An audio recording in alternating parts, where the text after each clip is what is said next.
بسم اللہ الرحمن الرحیم۔ تمام سننے دیکھنے والوں کو سید صدیر انصافی کا سلام۔ آپ دیکھ رہے ہیں آپ کا اپنا یوٹیوب چینل آئی کے ٹوڈے۔ ہم اس وقت موجود ہیں لاہور زمان پارک میں عمران خان کی رہائش گاہ پر۔ اس وقت ہمارے ساتھ خان صاحب کی قانونی ٹیم کے جو ہیڈ ہیں نعیم حیدر پنجوتا صاحب ہیں، اور ان کے ساتھ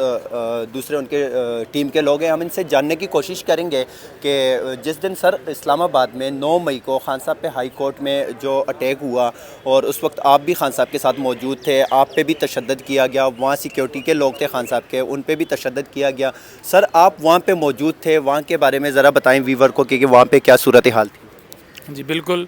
عمران خان صاحب کی ہم ضمانت کے لیے 7 مقدمات جو انسداد دہشت گردی عدالت سے ہم نے بیلز لیں، اس میں ہم پہلے پیش ہوئے اور اس کے بعد ہم ہائی کورٹ میں گئے۔ بائیو میٹرک والا جو روم تھا اس کے اندر ہم پہلے سے موجود تھے، کیونکہ ہمیشہ کی طرح اسلام آباد ہائی کورٹ میں ایک پروسیجر ہے کہ جب بھی آپ نے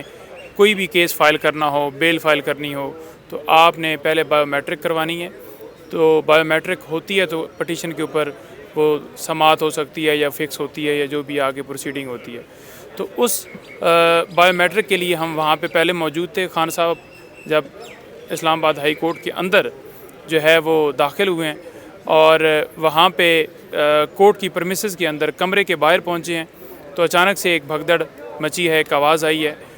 ہم نے کہا کہ پتہ نہیں شاید کوئی وکلاء قریب آئے ہیں یا شاید کوئی ورکرز آپس میں انہوں نے لڑائی کی ہے یا پتہ نہیں کیا ہوا ہے۔ تو خان صاحب دروازہ ہم نے کھولا ہے، اور دروازہ کھول کے علی خان، علی نواز اوان اور ہم نے آگے سے کرسی پکڑی اور ان کو اندر لے کے آئے۔ کمرے کے اندر 2 پورشن بنے ہوئے ہیں۔ پہلا پورشن انٹر ہوتی، دوسرا پورشن اس سے آگے جہاں پہ جو ہے وہ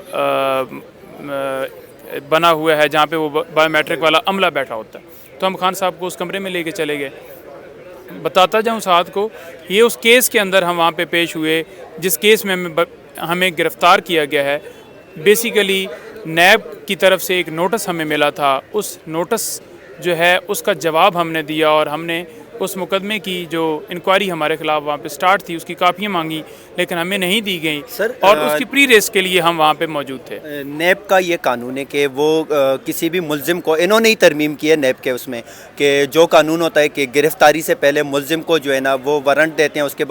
بعد انویسٹیگیشن ہوتی ہے۔ تو اس کیس میں آپ کو پہلے کوئی نوٹس ملا تھا یا انویسٹیگیشن کی گئی تھی؟ آپ کہہ رہے ہیں کہ ہمیں وہ کاپی وغیرہ نہیں دی گئی انویسٹیگیشن کی، تو اس حوالے سے کیا کہیں گے؟ صرف صرف جو ہے وہ نوٹس ہمیں ملا ہے، اس کے بعد ہمیں کوئی کاپی نہیں دی گئی، کوئی وارنٹ کی ہمیں وہاں پہ بھی کوئی ایسی ریسیونگ نہیں دی گئی۔ ہمیں بس وہ اچانک سے جب دروازے کی آواز آئی ہے، انہوں نے دستک دی ہے، تو ہم نے دروازہ نہیں کھولا کہ پتہ نہیں کیا ہے، کون ہے جو اس طرح سے کرے۔ ہمیں تو شاید لگ رہا تھا کہ جیسے ورکر یا کوئی وکیل اندر آنا چاہتے ہیں۔ اچانک سے شیشے توڑنے کی آواز شروع ہو گئی، تو شیشے توڑ کے وہ اندر آئے۔ اندر آ کے انہوں نے خان صاحب کو جو ہے وہ ان کے اوپر بھی تشدد کیا۔ اس سے پہلے ہم کھڑے تھے، ہمارے اوپر تشدد کیا، اور وکلاء تھے، میرے سر کے اوپر انہوں نے ڈنڈا مارا، اور پیچھے بھی وہ ڈنڈے مارتے رہے۔ اور رینجر تھی جس نے وہ باقاعدہ طور پہ وہاں پہ کھڑکیاں چھلانگ کے اور اندر گھس کے، آپ کے سامنے ویڈیو بھی آئی ہوگی، تو وہ ساری کارروائی کی، جس میں ان کے ہاتھوں میں سپرے تھے، جو وکلاء کے اوپر سپرے بھی مار کے، اور بھی عملہ موجود تھا۔ مجھے جو بھی سپرے کیا گیا تھا وہاں پہ لوگ اندر جتنے بھی موجود تھے، وہ سپرے خان صاحب پہ بھی کیا گیا تھا یا صرف جو خان صاحب کے سٹاف میں لوگ تھے ان پہ کیا گیا تھا؟ مجھے نہیں لگتا کہ ان کے اوپر کیا گیا ہو۔ مجھے وہاں پہ میں اس طرف دیکھ بھی نہیں سکا کہ بعد میں کوئی سپرے کیا گیا ہو، کیونکہ وہاں پہ وہ ایک جنگ والا سامان بن گیا تھا، اور میرے سر کے اوپر انہوں نے مارا۔ میرے سامنے 2-4 لوگوں کو سپرے کیا، میرے اوپر بھی کیا، لیکن بائی چانس میری آنکھوں میں نہیں پڑا، لیکن باقیوں کے اوپر کیا، اور مطلب غیر قانونی طریقے سے وہاں پہ انہیں ابڈکٹ کر کے لے گئے۔ اس کی واضح مثال یہ ہے کہ سپریم کورٹ نے اس آرڈر کو جو ہے ریورٹ کیا ہے، اور اسی جو ابڈکشن ہوئی اس کو انہوں نے کہا کہ یہ غیر قانونی گرفتاری ہے۔ اچھا سر، آپ خان صاحب کے ساتھ ہوتے ہیں، خان صاحب بار یہ سٹیٹمنٹ دے چکے ہیں کہ پاکستان ہمارا ہے، فوج ہماری ہے، عدالتیں ہماری ہے، ہم آئین پاکستان کے لیے جنگ لڑ رہے ہیں، اور آئین پاکستان کو بچانے کے لیے ہم خون کے آخری قطرے تک جائیں گے۔ یہ سٹیٹمنٹ خان صاحب نے اپنے ٹویٹر پہ بھی دی تھی۔ سر آپ کو نہیں لگتا کہ کچھ لوگ جو ہیں پی ڈی ایم میں وہ خان صاحب کو اداروں کے ساتھ لڑانا چاہتے ہیں؟ دیکھیں، بالکل ایسی بات ہے۔ آپ دیکھ لیں کہ جو اس دن بھی ساری صورتحال ہوئی، عمران خان صاحب تو ہمیشہ پرامن احتجاج کی کال دیتے رہے، اور پرامن احتجاج جو ہے وہ ہر شہری کا حق ہے، آئین اجازت دیتا ہے، اور پرامن احتجاج کے لیے دفعہ 144 لگانا یہ بالکل غیر قانونی جو ہے وہ حکومت کی طرف سے کام ہے اور اس کی پرزور مذمت کرتے ہیں۔ ہم دیکھیں رول آف لاء جو ہے وہ ہونا چاہیے، آئین کی بالادستی ہونی چاہیے، عدالتوں کا احترام ہونا چاہیے۔ کورٹ کی پرمیسز کے اندر اس طرح کی گرفتاری وہ کرنا اور اس کے اوپر آپ کے سامنے ہے کہ سپریم کورٹ کے واضح طور پہ بینچ نے یہ جو ہے فیصلہ کر دیا ہے کہ یہ غیر قانونی تھی۔ جس طرح سے پھر ایکس پرائم منسٹر کو پکڑ کے لے گئے اور بعد میں ویڈیو آئیں، میں بھی اس ٹائم احاطہ عدالت کے اندر ہی پھر رہا اور کورٹ کو بھی جا کے بتایا کہ یہ صورتحال ہوئی اور ہمیں اس طرح سے انہوں نے تشدد کا نشانہ بنایا، ان کے ساتھ سیکیورٹی جو عملہ تھا وہ بھی سارے تشدد کا نشانہ بنائے گئے اور چیف صاحب کے پاس ہم جا کے استدعا کی کہ ہمیں یہ نہیں ہے کہ چلیں ٹھیک ہے ہمیں میرے سر پہ چوٹ لگی، ایک آپ کے کلائنٹ ہیں اور آپ کے ساتھ وہ عدالت کے اندر قانون کے سامنے عدالت کے سامنے سرنڈر کر رہے ہیں، تو پھر کس طرح سے آپ جو ہے اگر آپ نے گرفتار کرنے کسی مقدمے میں تو وہ بھی جو مقدمہ جینون بنتا ہو تو بالکل خان صاحب نے خود بھی میسج کیا تھا کہ میں گرفتاری دینے کے لیے تیار ہوں، کسی کے پاس وارنٹ ہے تو وہ مجھے دکھائے، میں دینے کے لیے تیار ہوں۔ اس طرح سے عدالت کے اندر جا کے کرنا یہ بالکل جو ہے اس کا خان صاحب نے یہ بھی جج صاحب کے سامنے ہی کہا تھا، سپریم کورٹ میں میرے خیال سے یہ کہا تھا کہ مجھ پہ اتنے مقدمات بنائے گئے ہیں کہ مجھے خود نہیں پتہ چلتا کہ صبح مجھے کہاں پہ پیش ہونا ہے، کس کیس میں پیش ہونا ہے۔ یہ ذرا ویور کو بھی بتائیں سر کہ اب تک خان صاحب پہ کتنے مقدمات درج ہیں اور کن کن مقدمات میں جو ہے نا وہ جھوٹے مقدمات درج کیے گئے۔ تقریباً میرے خیال سے تو سارے مقدمات ایسے ہیں کہ ان کی کوئی بنیاد ہی نہیں ہے، نہ ان کے کوئی اینڈ ہے۔ تو آپ بتائیں کہ اب تک کتنے مقدمات ہیں خان صاحب؟ دیکھیں جو زیادہ مقدمات ہیں وہ سارے اکسانے کے اوپر ہیں کہ عمران خان صاحب کی ایما کے اوپر یہ ہوا ہے، اور اس کے علاوہ جو مقدمات ہیں توشہ خانہ والا اس میں ویسے ہی 1 مہینے کے لیے اسلام آباد ہائی کورٹ نے اس کی پروسیڈنگ جو ہے وہ روک دی ہے،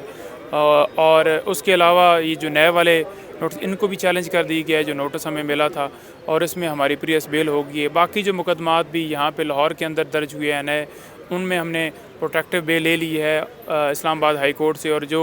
متعلقہ وہاں پہ مقدمات تھے اسلام آباد میں وہاں پہ ہم نے پری ریس لے لی ہے۔ اس کے علاوہ بھی مقدمات جتنے درج ہوئے ہیں آپ کو پتہ ہے کہ 150 کے قریب پہلے فگر تھا تو اب شاید اس سے بھی اوپر چلے گئے ہوں۔ تو مقدمات کی تفصیلات کے لیے ہم نے پٹیشن فائل کی تھی جس کے اوپر ابھی جو ہے وہ فیصلہ کوئی نہیں آیا اس حوالے سے، اور ہمیں وہ اس کے اوپر جو ہے وہ فیصلہ آئے گا، اس میں تفصیلات بھی ہم جو ہے وہ ہمارے سامنے آئیں گی کہ ٹوٹل کتنے مقدمات عمران خان صاحب کے اوپر اب تک ہڈن ہیں۔ نامزد تو جو ہے وہ تو جو ہمیں ملے ہیں وہ بھی لاتعداد ہیں، لیکن ہڈن کے اوپر ہمیں خدشات ہیں کہ کافی ہڈن جو ہیں وہ ابھی تک ہمارے سامنے نہیں آئے۔ اچھا سر، خان صاحب نے یہ ہدایت کی ہے کہ جو ورکر پکڑے گئے ہیں جن پہ مقدمات درج ہیں، اور ایسے ورکر بھی ہیں جن کو نامعلوم مقام پہ منتقل کر دیا گیا ہے، جن کی آج تک کوئی پتہ ہی نہیں ہے کہ لوگ کہاں پہ ہیں، اس حوالے سے آپ کی کوئی ٹیم انویسٹیگیشن کر رہی ہے سر؟ دیکھیں انویسٹیگیشن نہیں ہوتی، اس میں یہی ہے کہ جو ورکر گرفتار ہوئے ہیں اس کے لیے پٹیشن فائل ہوتی ہے ہیبیس کارپس کی، جس کے اوپر جس کا پتہ نہیں چلتا، فار ایگزامپل کہ یہ فلاں بندہ کدھر ہے، اور جس کے اوپر نامزد FIR ہو، اس میں پری ریس بیل ہوتی ہے۔ تو وہ ILF کی جو ہماری ٹیمیں ہیں مکمل طور پہ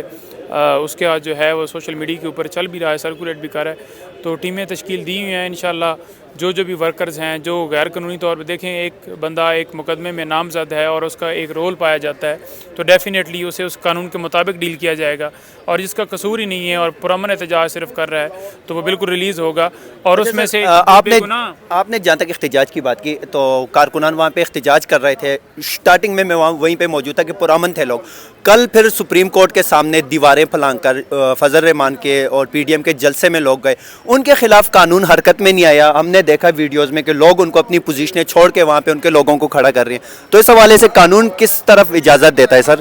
دیکھیں گزارش یہ ہے کہ کل لاہور ہائی کورٹ کے اندر بھی اس حوالے سے باقاعدہ بڑا اہم اجلاس ہوا جس کے اوپر وکلاء نے پورے پاکستان سے ریزسٹنس دی کہ دورہ معیار نہیں ہونا چاہیے، اور دوسرا سب سے جو اہم بات ہے کہ ریڈ زون کے اندر کسی سیاسی جماعت کو داخلے کی اجازت نہیں ہے، کوئی بھی وہاں پہ نہیں جا سکتا، اور ریڈ زون کے اندر سپریم کورٹ کے سامنے جا کے کنٹینر لگانا اور سپریم کورٹ کے ججز کے اوپر پریشر بنانا یہ بالکل جو ہے وہ قانون جو ہے وہ آئین ہمارا اجازت نہیں دیتا، اور اس طرح کے جو ہتھ کنڈے ہیں وہ نہیں ہونے چاہیے، اور حکومت کو جو ہے اس طرح کے اقدامات کی اجازت بھی نہیں دینی چاہیے، کیونکہ حکومت وقت جو ہے اس کو دیکھنا چاہیے سپریم کورٹ کے اوپر ججز کے اوپر حملہ کرنا